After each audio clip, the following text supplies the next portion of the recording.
Welcome back, everybody, to Courage and Purpose. I'm Diana Ordonez and your host. In today's episode, I'm going to be sharing a conversation I had with Keenan Crisp some months ago. Keenan Crisp is a certified high performance coach and is also the founder of Foundations for Success. Keenan is a former paratrooper turned yogi turned performance coach. And in our conversation, we go deep on topics like emotional mastery, nervous system awareness, core beliefs, complex trauma, and what it means to feel truly good enough. Whether you're a leader facing burnout, navigating your purpose or identity, or healing through periods of transition, this episode is for you. Are you an ambitious leader ready to break through limiting beliefs, align with your purpose, and thrive in your career without sacrificing your well-being or postponing your true desires? I'm Diana Ordonez, certified high-performance coach and your host. Each week, we'll dive into actionable insights and research-based strategies to help you unlock clarity, build unshakable confidence, and take courageous action toward a life of impact and fulfillment.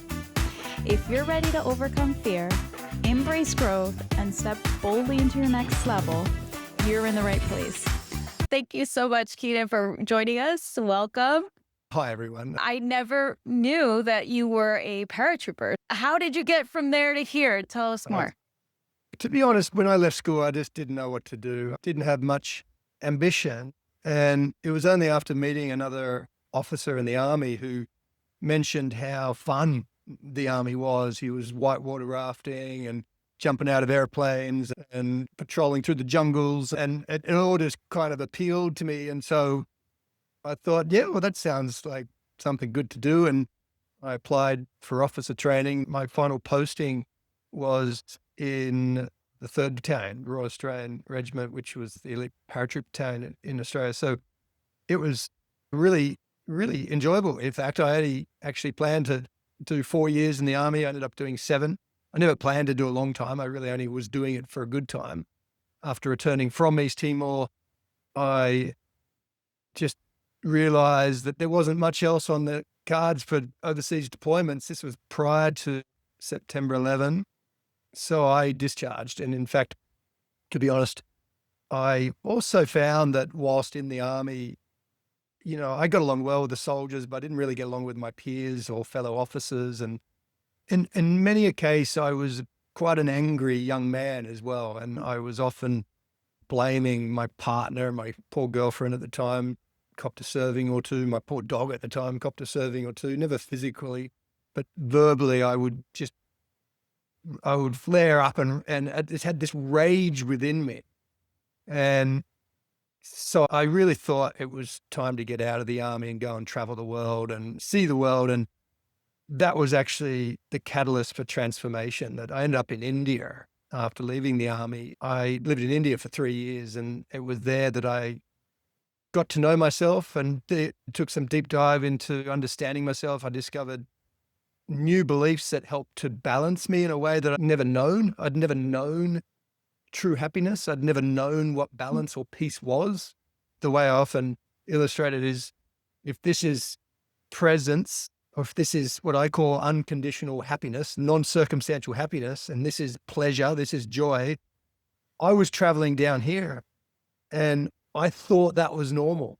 And so when I discovered new beliefs, I found myself present for the first time in my life. In fact, I was 26 years of age. The first time I experienced presence where I was happy for no reason. Yeah. So many aspects of that story that I want to touch on. You talked about how what got you into the Army to begin with was that you were seeking adventure, right? Water rafting and traveling, getting deployed to other countries, and also that you were looking just for what seemed like fun. And you touched on that later when you said, I had never experienced true joy or peace. And I was actually living mostly down here. When you talk about the line, it seems like you were seeking up here, and then somehow where you really felt the most at peace or happy, like you said, happy for no reason, was in the middle. Can you talk more about that? A good question. That's been a lifelong endeavor. I think we're all naturally pursuing happiness. Many of us pursue happiness through external means, through pleasure seeking. I think for a couple of years whilst I was in the army, not for the full 7 years, for probably 2 out of 7 years, maybe three, I was on marijuana. I was addicted to marijuana. I've been through years of addiction in the pursuit of just feeling normal. For me, normal is happy. That is what I've come to realize. Pleasure is actually fleeting. I use the word joy. We all define words differently. I call happiness our natural state, and Mm. joy is fleeting, just like pleasure. It comes and it goes through the pleasure seeking, through the activity, through the adventure, through the substance, like a lot of alcohol consumption in the army. I wrote an essay on it, in fact, at RMC, the overconsumption of alcohol. People are seeking happiness, thinking that it's the alcohol or it's the adventure or it's the marijuana or it's this thing that's outside of us that makes us happy. I talked about how I had completely given up alcohol because there's no benefit. I'm just harming my body and my mind. And everybody makes their decisions around how much is good for them, moderation and all that. I felt it's not worth it to me, so I'm going to give it up. And so we were having this conversation. She says to me, there was a time where I didn't have any alcohol at all. I'm like, what do you think makes it different now? She says, it's almost like it's easier just to choose to have fun. And I was like, well, I'm sure you were having fun before without the alcohol. It's not like you became this boring person. And so what I also happen to know about this person is that she was in a relationship that was highly stressful, causing her a lot of uncertainty and feeling trapped in a situation where she wasn't happy with her partner because there was a lot of highs and lows. And so it's interesting because she's the same person, but in two different places in her life. At one point in her life, she can completely do without alcohol because she's very concerned with her health and her fitness and she's competing. And at a later point in her life, she's consuming alcohol every weekend or multiple times in a week. And Mm. our perception is so interesting, right? Because she says, well, that's how I have fun. Now I she's on think the roll. I want to ask when you talked about being addicted to marijuana, because there is this popular belief that it is not an addictive drug. How? It's more so the dopamine that I was addicted to. So she may have been doing fine when all was going well. She didn't need alcohol and she had a little bit of stress in her relationship, and that equals pain. What a lot of people do is they're reaching for pleasure and pushing away the pain. And that's what causes the suffering. I personally need to be careful when it comes to marijuana. If I have one, I want more. There's an addictive craving to that dopamine. It's like a rewire. I'm ready to go again. So I need to have abstinence. I still like the idea, although I've flirted with the ideas for years, that I could just have one occasionally. Doesn't work for me, just like it is for some people with alcohol. One drink, it's on again. Some people need abstinence. I believe we need to be able to experience pleasure. A hot shower for me is very pleasurable. I really enjoy a hot shower, but I won't allow myself to stay that long. I have to let go of the attachment to the pleasure, not be so attached to it. Likewise with pain, is that life presents pain. Suffering is optional, but pain is inevitable. Rather than trying to push it away, numb the pain, medicate, sedate myself, or get away from the pain, just feel the pain and know that it's transient. It doesn't last, just like joy. It doesn't last. If we can do that, we allow ourselves to find that balance point. But it takes time to find that balance point. I met a yogi once and he said the moment he had one drink, that would set him back months before he would find that, call it equanimity, if you will, call it presence, call it happiness. It took him months to refine that. And that's now become my experience. I know that now, that if I go, and I still have a drink on occasion, but mind you, if I feel like a drink, that's a warning sign to go, what's up? Why do I feel like a drink? What am I trying to escape? What am I trying to run from? Hmm. Where is the happiness? Where is the true happiness? I used to think surfing made me happy. I used to think snowboarding made me happy. But I now know it's not the snowboarding or the surfing. It's just when I'm on the slope or when I'm on the wave, in that very moment, there's no wanting, there's no not wanting. I'm present. I'm Yes. happy. And that's where happiness lays, in the absence of wanting or not wanting, the absence of grasping or pushing away. There's happiness in presence. When you talk about surfing and snowboarding, when you talk about these hobbies that we all take on to experience joy, it really puts you in the very present flow state. I recently had somebody on the podcast from Play RX, and she talked about the importance of play. And so, what I loved about our conversation was to recognize the difference between pleasure, like we talked about, or entertainment that is very passive versus an engaged state where we're playing. Play puts us into this flow state. She reposted a story from somebody that went to one of her events where she talked about how it was the first time in such a long time that she could not feel the passage of time, that she was completely present, not trying to prove anything, not trying to have a goal in mind. It was just about creating. She talked about how they created a story and built a fort. She's like, I haven't felt like this since I was a kid. And what's interesting is that you said our natural state is joyful. So that would make sense. For me, happy is kind of this temporary thing versus joyful feels abundant and present. So it is a semantics thing. But I wanted That's to, right. People yeah, define things differently. And that's why it's nice to get a clarity around how we're defining it. But, like also people get addicted to work. right. Some people at work, they're so focused that the time just disappears and they're in the moment. I even used to have that when I first started teaching yoga, and I teach yoga. I'm very focused. That's my passion. But then as soon as I left the yoga studio and start walking home, a lot of unconscious stuff would start to arise. The unconscious stuff for me for many years was the monkey on the shoulder whispering into my ear, "You're not good enough. Let's go home and get some marijuana or a drink so I can bring myself back up." I was doing that even as a yoga teacher for the first few years, not knowing what was really going on. I discovered core beliefs were responsible for the gifts that I had, but they were also responsible for the excessive overreactions that I was having and the seeking of some form of medication to numb the pain. I want to dig into how did you find out what those core beliefs, but before we do that, like I want to talk about how did it manifest in your life to have those underlying core beliefs. One of the things you did was seek being in this high by either taking out Seek adventure, marijuana seek or adventures, you were constantly adventure seeking. The military was one of those things. jumping out of airplanes. Yeah, it was The all about adrenaline. getting high. I was on motorcycles, racing motorcycles. I was doing everything for a high. And I loved marijuana because it made me high. Right. You talked about then some of the negative impacts where you had all this rage built up inside you that came out on your loved ones. What are some other things that led you to even want to know what's going on? The high is always followed by a low. They've found it with dopamine. If dopamine baseline is here and you pleasure seek and you have a big dump of dopamine, like cocaine, then you come down. The bigger the dump, the longer you stay down here. I was listening to a podcast from Andrew Hoodman who said that one of the quickest ways to get out of being down is to do something painful.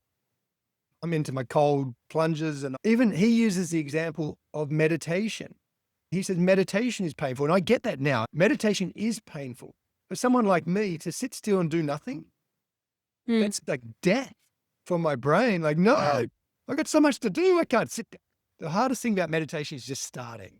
Doing that cold plunge or taking that gym workout. I don't like the gym. It's painful, but it always makes me feel better. It lifts me up. To answer your question, I think it started for me in India where I discovered new belief as to who I am, my deepest root, beyond name and form, as a conscious being, call it what you will. That shifted my perspective from the limited me, my I, to a bigger collective consciousness that I'm part of.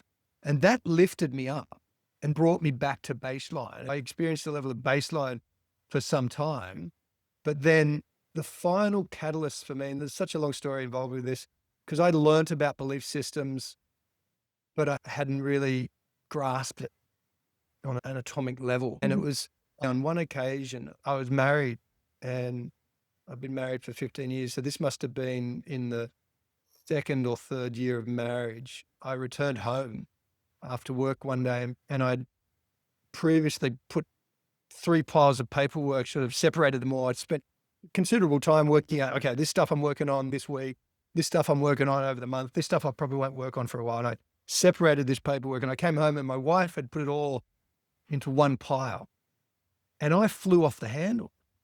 I had this psychotic episode. It was only a couple of minutes, but it was like reactive. Maybe because she tried to defend it, or she downplayed it and didn't pay attention to the fact that it had upset me. And I flew off the handles to the extent that I had to apologize to the neighbors for raising my voice to such a degree. Afterwards, I'm like, what was that all about? That's crazy. Like, what's going on there? And I couldn't work it out. What was that about? So I actually phoned a psychotherapist who helped us compile a program that we're using on our yoga retreats.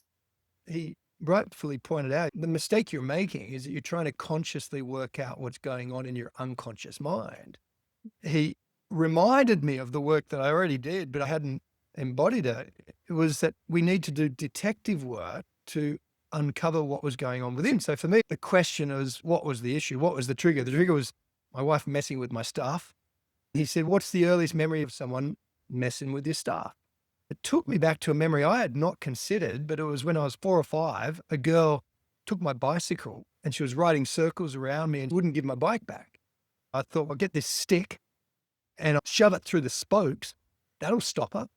And sure enough, it stopped her, but she went flying over the handles and hurt herself. All her nails got peeled. She really hurt herself, a lot of blood. What does a 4 or 5-year-old kid decide to believe about himself as a result of this? I chose to believe that I'm bad. And now, 30 years on or whatever it was, someone touched my stuff. It was a trigger that hot-wired me back to this belief that I'm bad. And, it flared up. That wasn't the first core belief I discovered, but that's one of the most painful core beliefs that I have, one of the most intense beliefs that I have. Since then, I've learned ways to balance those beliefs. One of the things that we've connected on is that we both have or struggle with ADHD, right? And one of the things that I learned about people in general with ADHD, the way my therapist explains it is you're basically a highly sensitive person. You have like a very thin barrier on your nervous system. Like people have sensitive skin. It's almost the same with your nervous system. You just have more sensitivity there. And actually people with ADHD have a rejection sensitivity too. And so what that means is it doesn't affect me the same way it would affect another person if I were to experience rejection or if I was to experience something that would overwhelm my nervous system. Loud noises, maybe someone raising their voice at me, maybe someone changing something drastically for me. And so what I learned in EMDR therapy is that our trauma isn't necessarily what happens to us, but how our nervous system responded to what happened to us. And so what seems highly traumatic for one kid can be very different for a different kid experiencing a similar thing.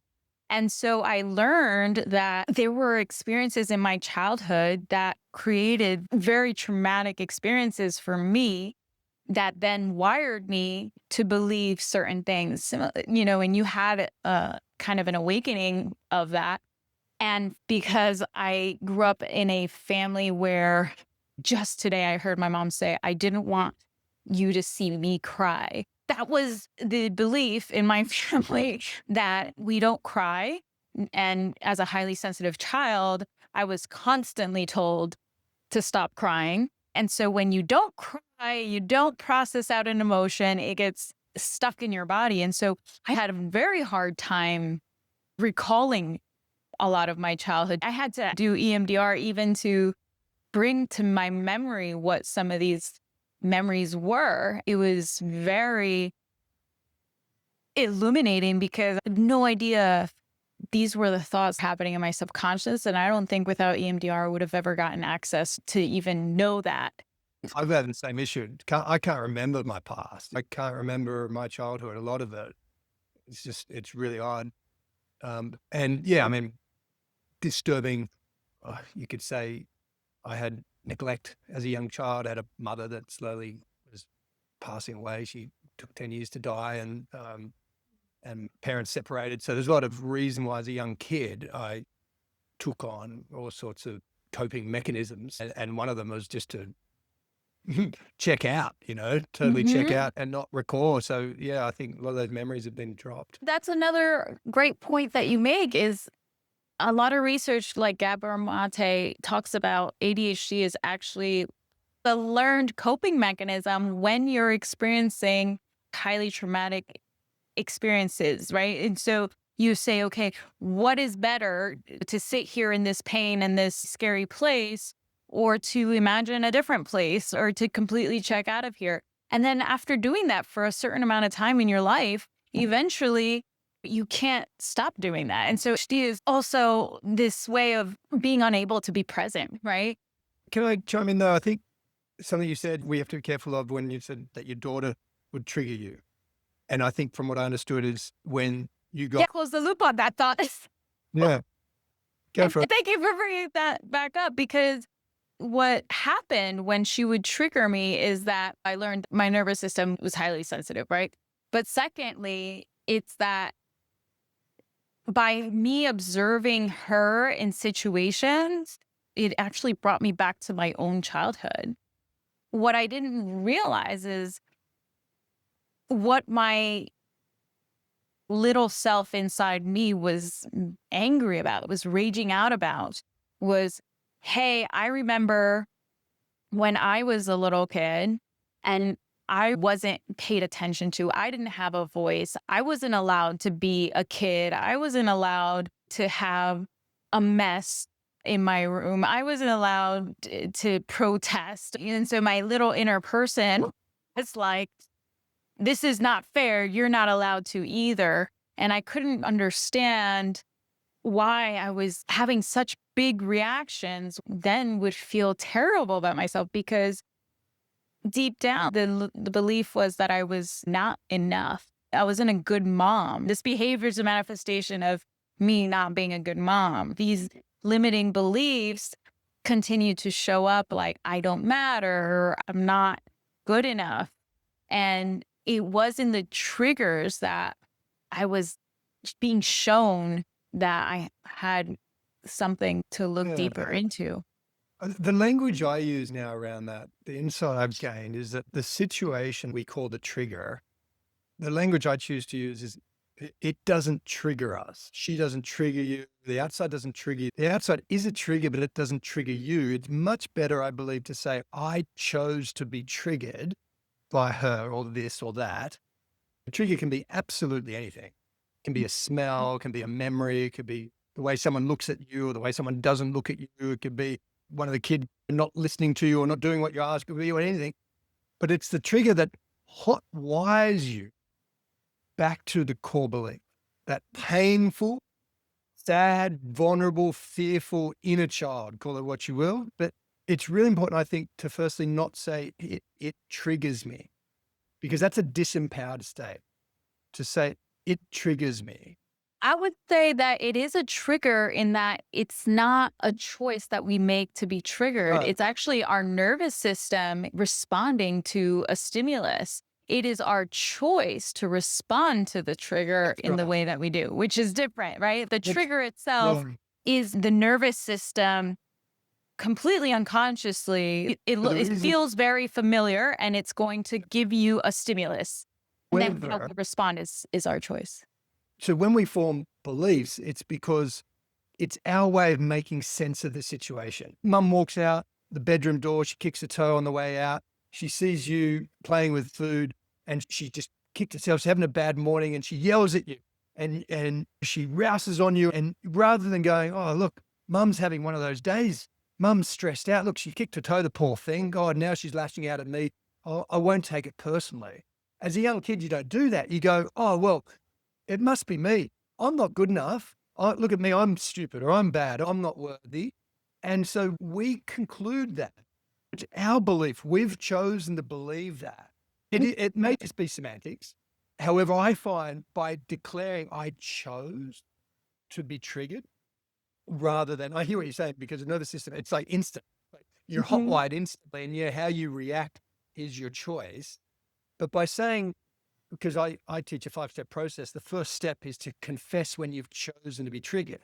It's a self-empowerment step because now you're no longer pointing the finger and going, you triggered me, or it triggered me, he triggered me, she triggered me. No, you're actually claiming it, you're owning it. I chose to be triggered, not consciously. I didn't consciously choose to be triggered. It's unconscious. And I've unconsciously chosen to be triggered by that. And so I just call that a self-empowerment step. I think it's really important. Yeah. I I would I would just be careful because when you're saying I chose to be triggered, that implies that you have some control over whether your nervous system is going to respond a certain way, which would imply that you could not have that feeling in your nervous system. While I have you on the topic of you developed a belief that it must be me, it makes sense that a little child that doesn't know any differently would have that belief because guess what? It would be so scary to believe that it's the other person responsible for your safety, well being, and for caring for you and meeting your needs.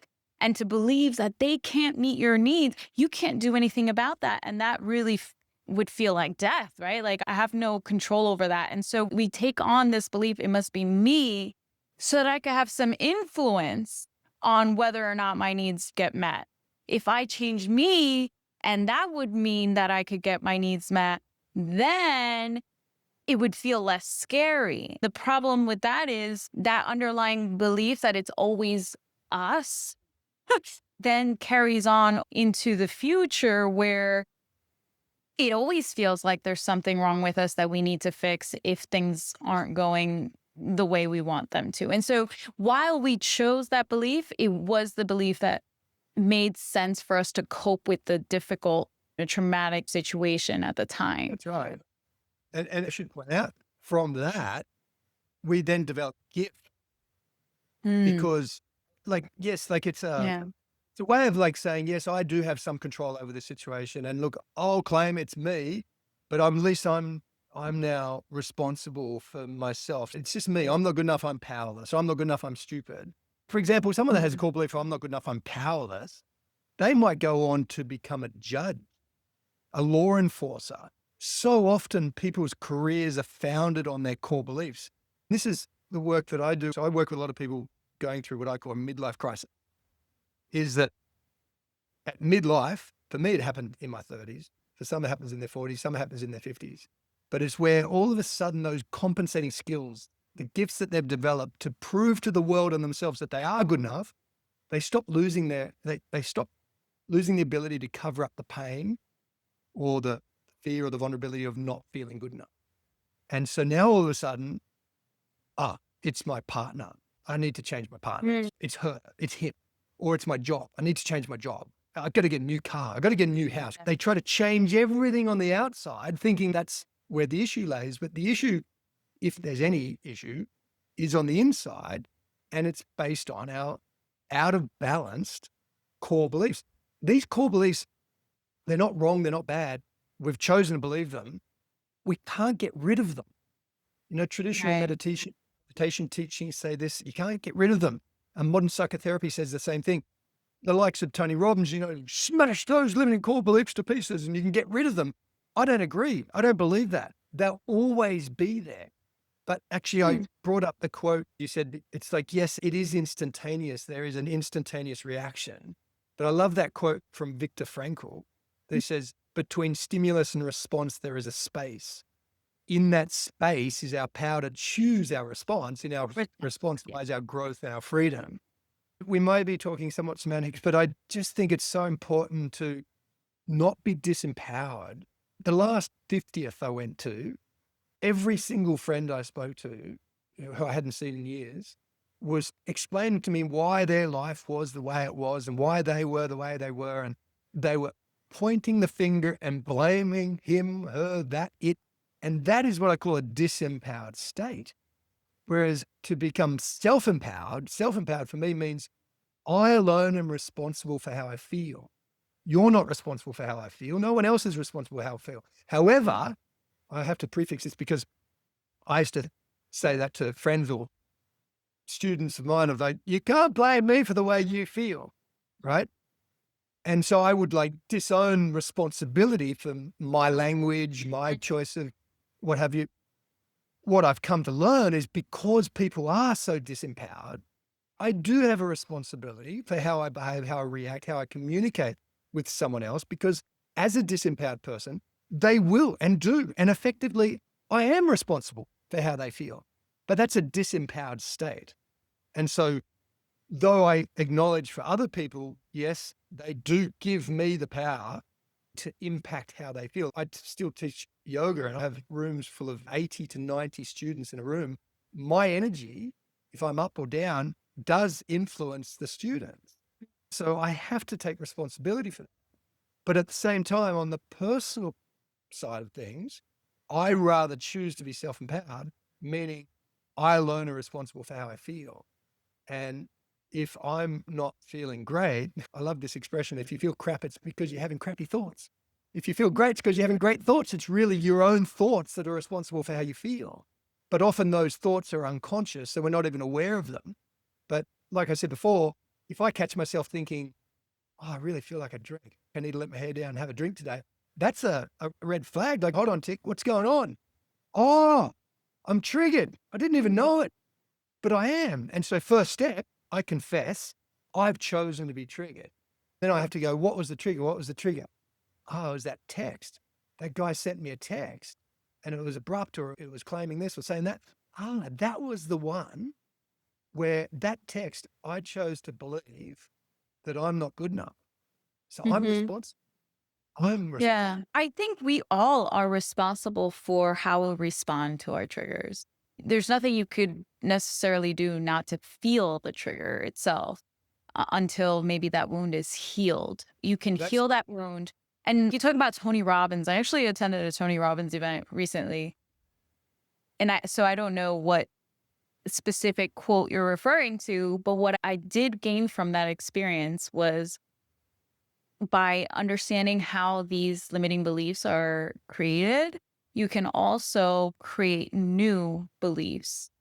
And really, the way these limiting beliefs are created in our mind is because they're deeply, deeply, deeply, deeply emotional and connected to all our senses and our body. So, like, they're wired this way.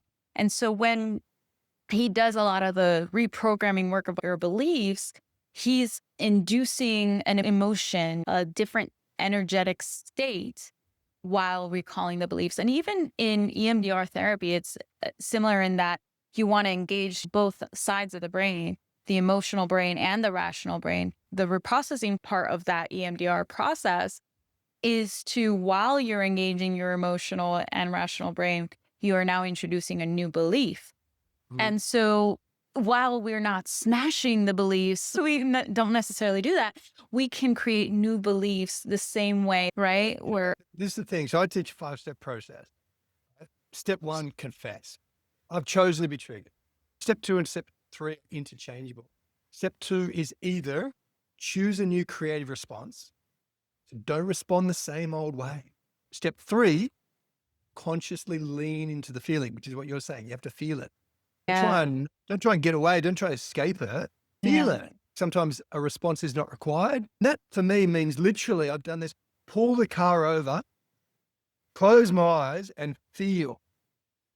Don't go, why do I feel like this? Or what is this feeling? That's the intellectual that you're talking about, yeah. right? Rather, the emotional is feel it. As they say, to heal, you must feel. So step 2 or step 3 is consciously lean into the feeling.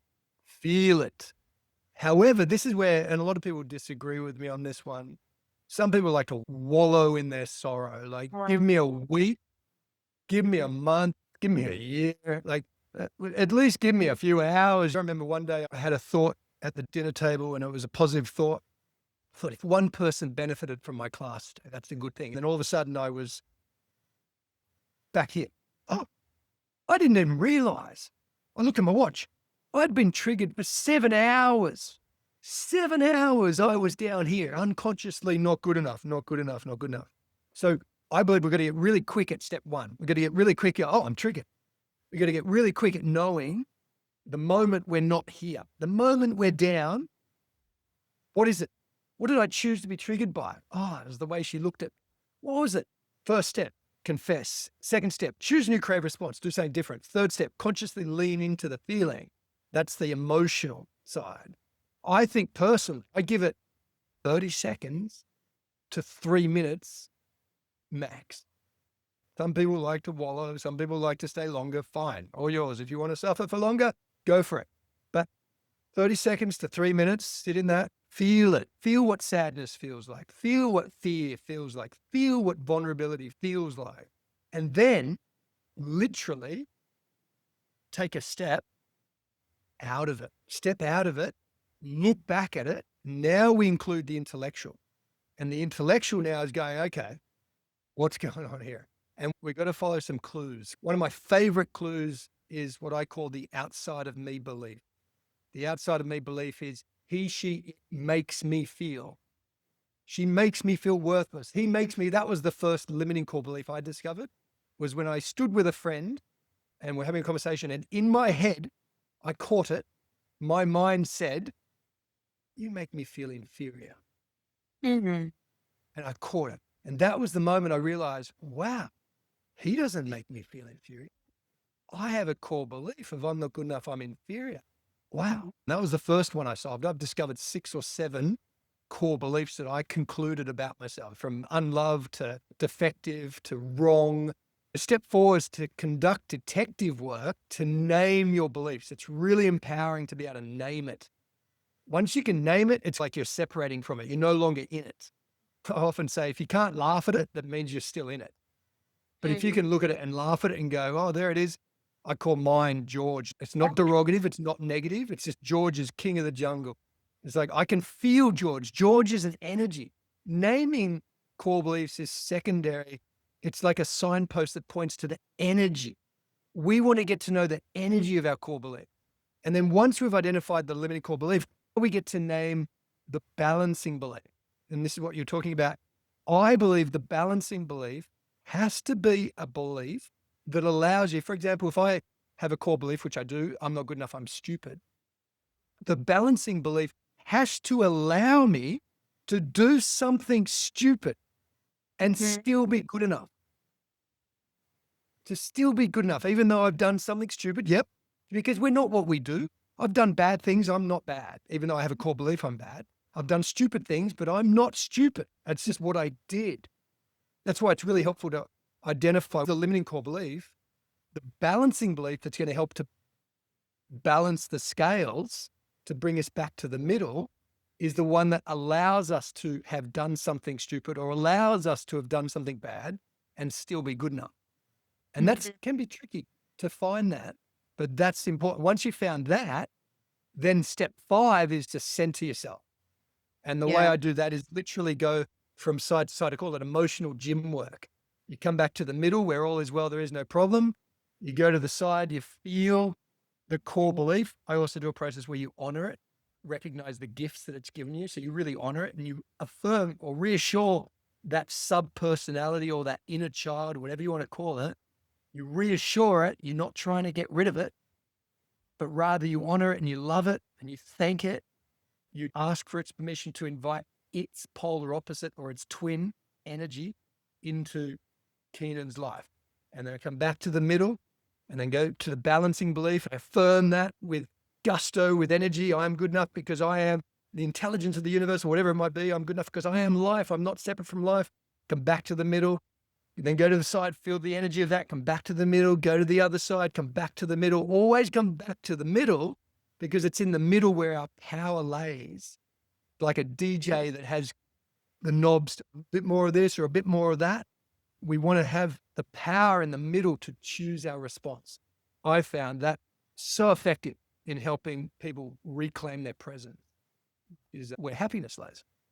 So many parallels that I hear in what you said in my own journey of learning how to heal from a lot of these things. Research shows that if you name the emotion and then you feel it, and it was 90 seconds that you need to really sit in the feeling before it dissipates. And if it takes longer than 90 seconds, likely your thoughts have re-triggered the emotion. So you might feel it, but then you have another thought. That's kind of where that wallowing happens. I'm not good enough. And here are all the reasons why I'm not good enough. And remember when this happened, or projecting into the future, now this is going to happen because I wasn't good enough. All of that rumination causes us to wallow in it.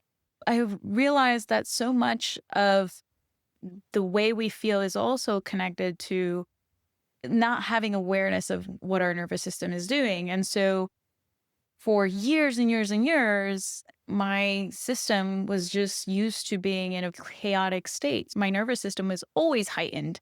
And so when your nervous system is heightened for that long, your nervous system is looking for safety, because you can be in fight or flight for so long that one more thing happens in your life and you heighten the amount of response that your nervous system has to a freeze state. Right. And that feels or looks like wallowing, when it's really my nervous system is so heightened that I can't even do anything. I remember thinking when I was finally starting to heal, my body started to feel safe enough to rest. Right. It was exhausted by constantly being in this mode of trying to compensate for the fact that I would not only be in a hyper stressful state in my home because how chaotic it was, but then that was what I was used to. So I would create it in my life, more deadlines, more responsibility, promotion, grad school, what's the next thing, right? By creating all this stress, even if it's good stress, your body can only take so much stress, right? And so when my husband passed, I had never seen myself like that.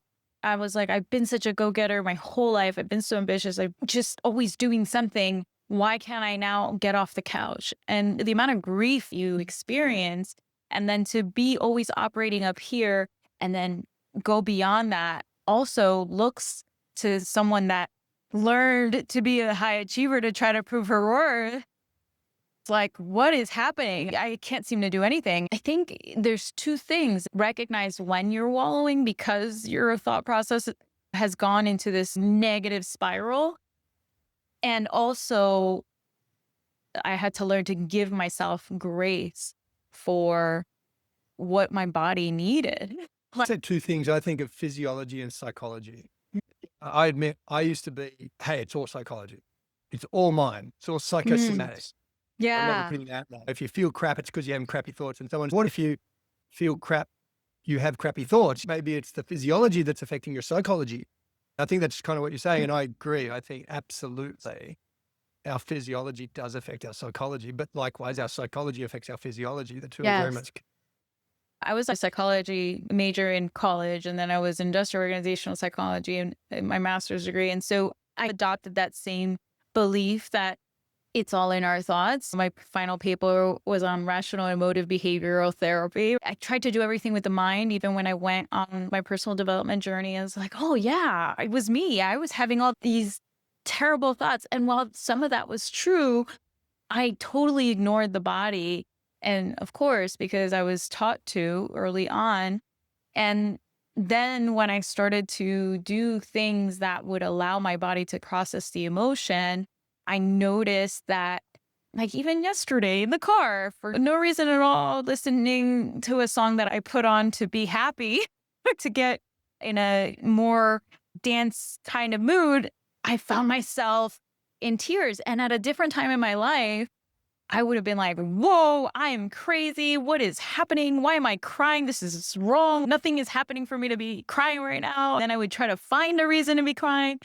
And just like you said, rather than like try to overanalyze it, what I learned in therapy was that there's so much stored up emotion in our bodies that sometimes it's just accepting that we feel something and that our body is naturally trying to process it out through tears. That's just a natural part of our physiological way of processing out this energy, emotion. And so by understanding that, I also started to learn different somatic practices to calm my nervous system, to signal to my nervous system that I am safe. Swaying is one of those things, right? Things like butterfly taps and power poses. One thing does influence the other. So for you to say envisioning a different state and moving your body, that also makes sense. I can see how that would. That's why I love yoga as well. Yoga is all about squeezing and Yes. watching it. And people often come to me after a class and like, I had no idea why I was crying. No idea. It's like, yeah, it was just an energetic release. But the yogis also have an interesting perspective. They say that the body is a gross manifestation of your mind. Mm. Emotions are your body's reactions to your beliefs or your thought. Mm. But another analogy comes to mind when you were sharing all that was how often we are commonly today so extrovert. We're focused on so many things. The analogy is like a light bulb. If you stand in front of a light bulb, you can barely feel the heat coming from the Mm. light bulb because the light rays are being sent out in 360 degrees. They're in all directions. But if you put all those light rays into a single beam, like a laser beam, it can burn a hole through you. And it's likewise with our minds. And if we allow ourselves to be focused on this and focused on that and getting all flustered with all overwhelmed with so many things to do and all these things I've got to learn and all these things I've got to teach and blah, blah, blah. It's like it just creates that energy in the nervous system that ends up lending us to feeling crap. That's the physiological aspect, but it's the result of our mind being so scattered. And so it can be as simple as like you've said, the tapping. My first thoughts is when you did that was you're now focusing on one thing. Your mind's going just like a laser beam. You're focusing on one thing. Some people do the tapping of the fingers. It could be anything. Like sometimes it's just pick up a leaf and look at it, really look at it. Something So so simple. actually, the butterfly taps is about stimulating both sides of the mind. Yeah, create homeostasis, create the balance, get back into balance. That's a balance of your sympathetic and parasympathetic nervous system, getting yourself recentered rather than being totally excessive sympathetic nervous system, which is where a lot of people live, fight or flight, constantly. It's great to have some stress. You need to have stress in life, but stressed out all day is going to lend towards, like how many people tell you, I went on holiday and I got sick. It's like, yeah, because on holiday, you'd finally relax for the first time. And now your immune system's just going, oh, I can take a rest. And boom, you catch the first virus that's floating around. Boom, you're sick because you've just been on high drive the whole time, which is Yeah. why practices that bring you back into balance or what you do, left and right side, are essential. The balance of yin and yang or the balance of extroversion versus introversion. We can't just be extroverted all day long. We have to take some time, focus on the breath, focus Yeah. on what you're doing, one thing at a time. Not to Yeah. say that we can't multitask, but sometimes we just need to bring ourselves back into single point of focus and not be so scattered. Each of us are responsible for how we feel. No one else can fix us. The whole belief system work that I've been talking about, the number one premise of that process is that there's nothing wrong with you. Right. There is actually Yeah. nothing wrong with you. But in the mind, you've concluded that you're not good enough for whatever reason. It's the because. I'm not good enough because it's the because that makes you unique. So it's that we have to address.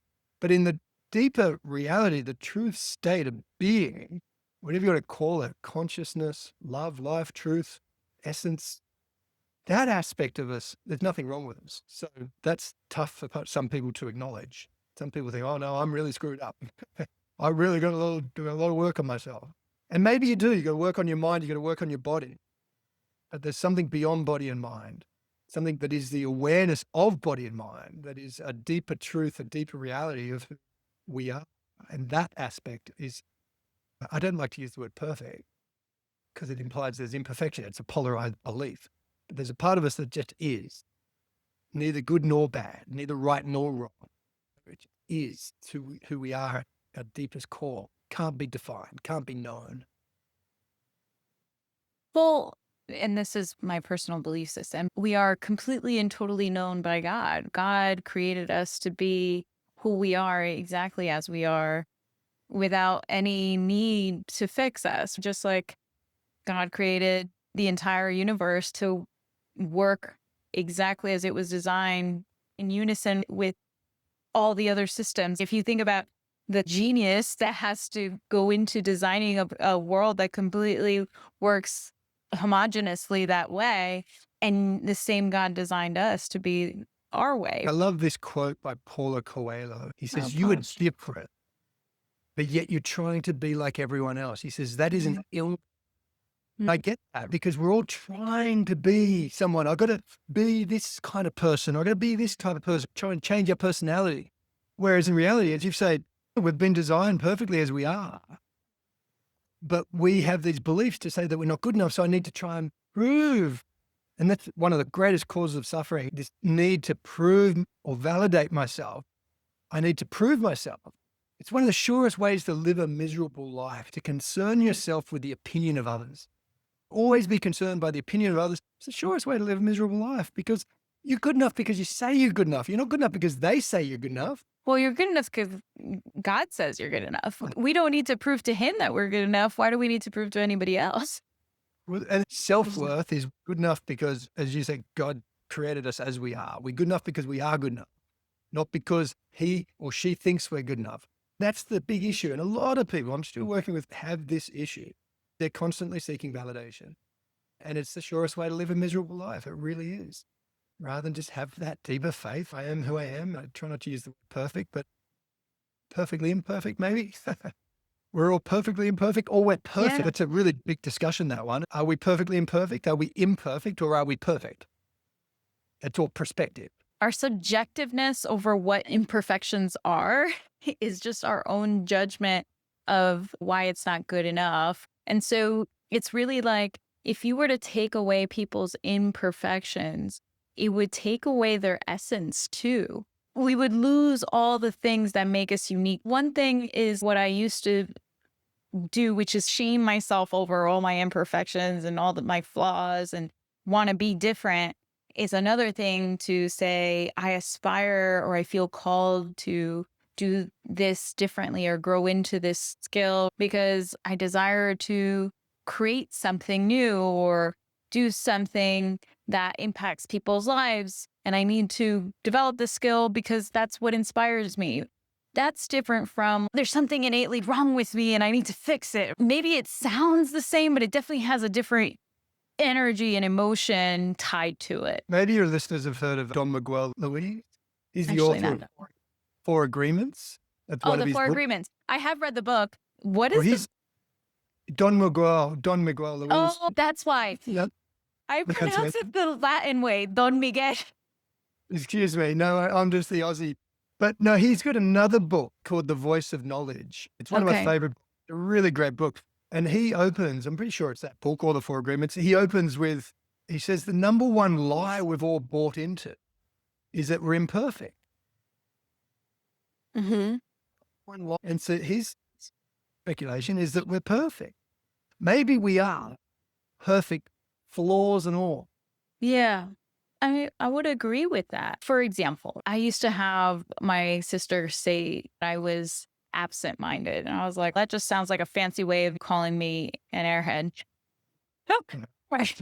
And so I used to look at like what would make her say something like that. And a lot of the things are like my ADHD type of tendencies, right? But my ADHD also is what allows me to have like 100 ideas a minute. It's what allows me to hold a conversation forever because I can think of so many different interconnections. And it made me a great product manager because I could project into the future all the different potential things that could happen. And so it's like, if you took my ADHD away, maybe I would be less absent-minded, but I would also be less of everything else that I love about myself. I hear you and I agree with you. I've had people tell me that you're so unpresent, blah, blah, blah. I like that, absent-minded. I think it's like, if you're absent-minded, because that's what she called you, right? She said, you're absent-minded. Right. What I'll do nowadays, I'll go, oh, okay. Should I change my name? You can call me absent-minded Crisp if you want to. Is that who I am? I'm absent-minded. Because people call you names. That's why I'm really big on this with my children. Do not call names. I often ask my clients this one. It's a trick question I can ask your audience. Have you ever been unpresent? Most people go, yeah, I'm present when I'm with my kids. Yeah. I'm unpresent here. And I'm like, actually, the truth is you can never be unpresent. Mm. Likewise, you can never be absent-minded. That's your mind. Your mind may be unpresent. Your mind may be absent at times. Your mind, I mean, that's what the mind does. It lives in past and future. It lives all over the shop. But we're not our minds. Our minds are an instrument. They're a tool that we can use. The truth is, and you agree or disagree, it's up to you, but there is only here and now, right? Mm-hmm. There is only here and now. So in fact, we are always present. We're never unpresent. Most people go, yeah, I'm unpresent all the time. No, you're not.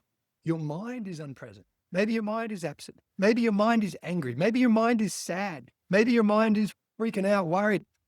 That's just your mind. We don't want to build an identity on that. Yeah. I was saying that to a yogi once I met when I was living in India. I said, I'm just so angry. He goes, are you always angry? I said, well, not always. He goes, well, stop calling yourself angry. And that was like when the penny names it as label. Judgments are all as label. They might define what we do, but they don't define who we are.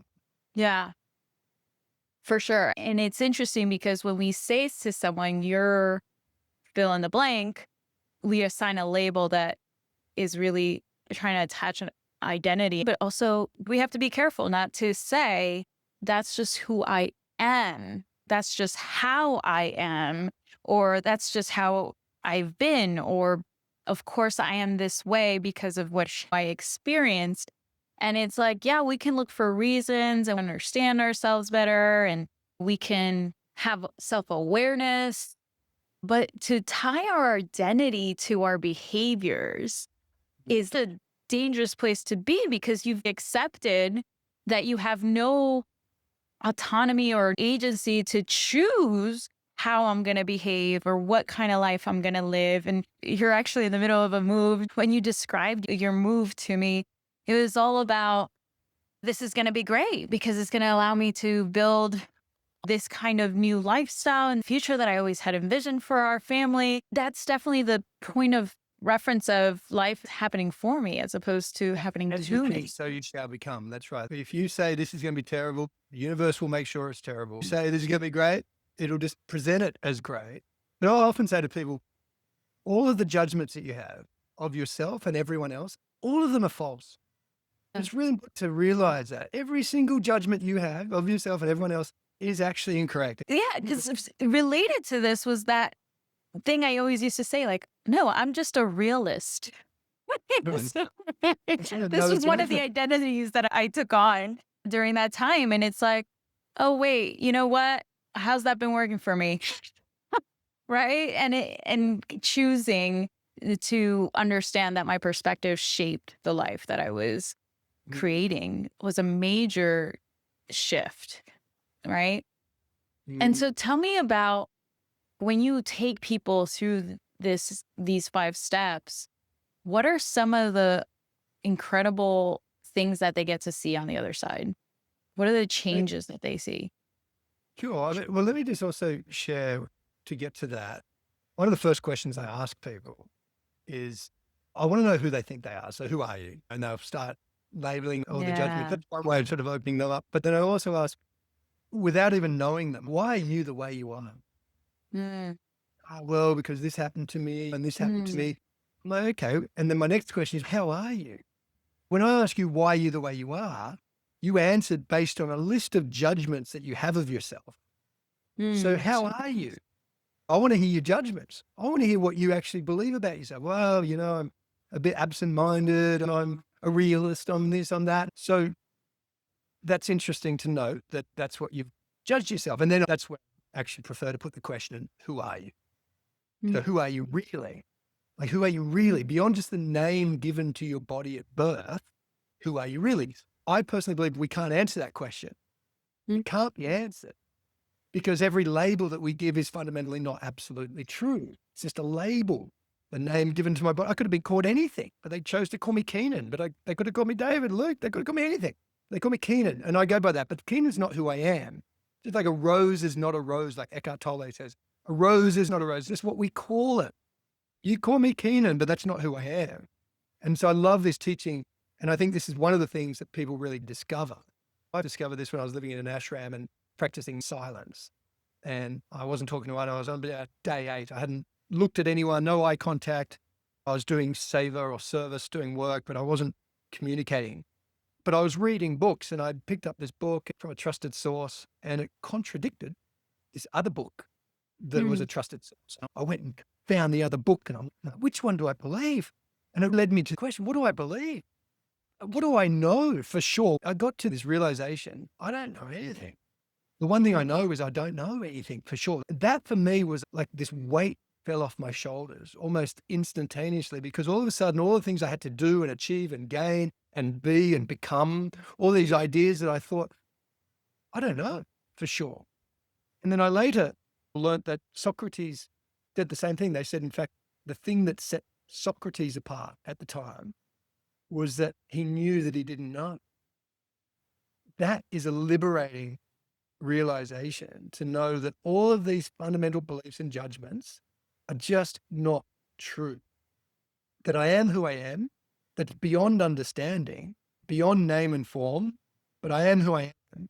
It's that empowered state where we nip in the bud all of these extraneous beliefs and judgments of everyone. So now I get people to question their beliefs. They say, oh, it's a horrible day. I had a guy I was talking to yesterday. It's, what do you say?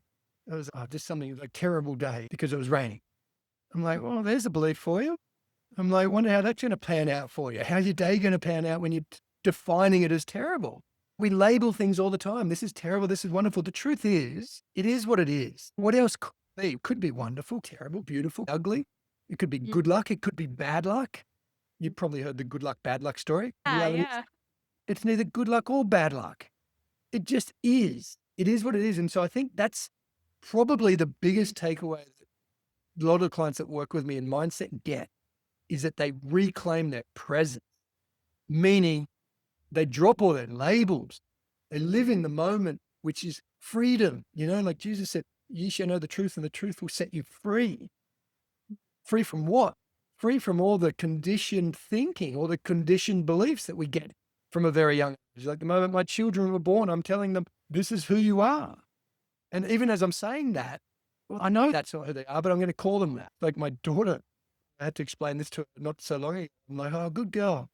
And I'm like, oh, sorry, I didn't mean that. She goes, what? I'm like, you're not a good girl. She, what? I'm like, you're not a good girl and you're not a bad girl. You're neither. Okay. And I'm trying to impress upon them to move away from polarized thinking, which, mind you, doesn't exist when we're truly present in the moment. There is no good and bad, right and wrong. We're present. We're not defining things. It's when we get caught up in our mind that we start defining, oh, this is wonderful. This is terrible. This is good. This is bad. Polarized thinking. I'll just finish with one more thing, because I don't want people to think that I'm naive. Relatively speaking, there is good and bad. Relatively speaking, there is right and wrong, of course. But what I'm moving into is a deeper truth that's beyond polarities. That's where I found true happiness. That's where I think people find when they're finally neither not good enough or, you know, you've met those people that are, let me tell you how good I am. You know, like, well, I'm pretty damn good. And that arrogance or that pride will lead to suffering. So our true happiness lays in the middle, when we're neither not good enough or good enough. Present. It's an interesting thought, or an interesting statement. It brings me back to the conversation with your daughter. I've had a conversation with my daughter where I've made sure that she knew that she was a great kid. I think that's important because I think we're innately good, right? Like God made the world and it was good. The idea is that you are good because you are who you are, just by virtue of being, as opposed to doing anything. If parents treat their children, they're good for doing that. Yeah, and that's the challenge, is to make Don't do sure. that. Now you're not good anymore, right? Yeah. That is definitely the challenge. As a parent, I've wanted to be so intentional about her understanding that she is good because she is who she is, And to know that nothing she can do would make her any better or any worse. Because we can do a lot of good things and we can do a lot of bad things, and we can do them with good intentions and we can even do them with bad intentions.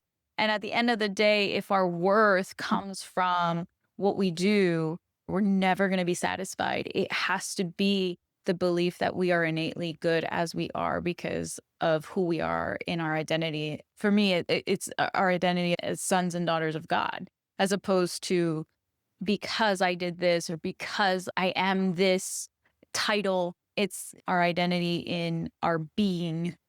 I worked with an Olympic champion, a Canadian girl who grew up with excellent parents, excellent upbringing. Parents used to always say to her, "You are great. You're going to do something great." And so she, of course, had to try to live into that. And so she excelled. She really pushed herself and she performed. She became an Olympic champion. She was Wow. a gymnast. And yet, as a result of that, she had this underlying belief that she wasn't good enough. It was based on this idea that she couldn't live up to that expectation that her parents had always said, "You're great, you're amazing." And she just chose to believe at a young age that she wasn't. And it was with her most of her life until she did the work to realize that the reason why she was feeling down here, even though she had excelled in the world, was because of her beliefs. Once we realized that, we realized fundamentally the belief isn't true. We can't get rid of the belief. We honor the belief because it's given us gifts, but it's not true. Truth lays beyond words, beyond conceptual idea. That's present.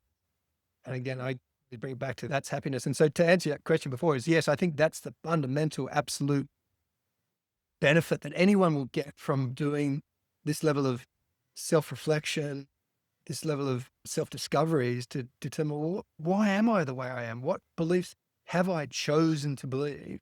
And are they true? And when you've done this work, for example, with that Olympic, what happened on the other side? What did she experience or what manifested in her life that was different? Happiness. For me, I was traveling down here. This is where I honestly think a lot of people are traveling. A lot of people think they're happy, but they've never experienced happiness. That's where I was. I thought I was happy, but I wasn't happy until I experienced happy. And so that's, I call it non-circumstantial happiness. Yeah. Happy for no good reason. There's no reason why you're happy. You're just happy. Once your clients in general experience that kind of happiness, what changes do they make in their lives? So they become self-empowered. So they're no longer blaming the outside for how they feel. So their relationships improve because they're no longer blaming the others. They no longer need the other person. Often I look at an argument, right? Whenever you're having an argument, it's an unconscious effort to get the other person to change what they've said or done so you can feel good enough. Like I've literally done that with my wife. I was having an argument once and I caught on to the fact that's what I was doing. And I'm like, and I know I'm just trying to get you to change what you've said so I can feel better about myself. And she goes, well, why are you doing that? And I'm like, I don't know. But just declaring that by becoming aware of what I was doing, it diffused and all of a sudden back to balance, back to harmony again. I love this idea that with presence, we achieve skill in action. There's a big teaching in the East about giving up the desire for the fruits of your actions. Hand them to God rather than be so attached to it. But the modern day teaching on this is if you're focusing on the fruits of your actions, how's this going to turn out? Am I going to do a good job? What's the end result going to be? If you're always focusing on the future, then you're not present. You're not going to achieve the same result. If you're present, you achieve skill in action. Because if you let go of the outcome, you allow God to give you the better outcome. If you're trying to control the outcome, we can only determine what the outcome will be within our small minds, as opposed to letting go and allowing God. God can make bigger things happen. You got to plan for the future and plan for how the result's going to be. But if you're not present in the moment, if you're always focusing on how's it going to turn out, then you're losing the essence of that skill in action, that ability to be flow. That's the flow state. The flow state in the moment. You know? Oh my gosh. I know we could probably go on forever All these topics are so fascinating. You have so many incredible insights and teachings. When we're in this space, it's such a wealth of experiences and research and different philosophies. And it's so interesting to discuss these ideas. The work you're doing with clients is transformative. Thank you for taking the time today to share these insights. If anybody wants to learn more from you, connect with you, or work with you, what is the best way for them to reach out to you? Probably through my website, which is Foundations for Success Coaching. It's foundationsforsuccesscoaching.com. The one final thing I wanted to add, just to leave your audience with the 5 steps. Okay. Confess when you've chosen to be triggered. They all start with C for ease of memory. Confess, choose a new creative response, consciously lean into the feeling as opposed to run, medicate.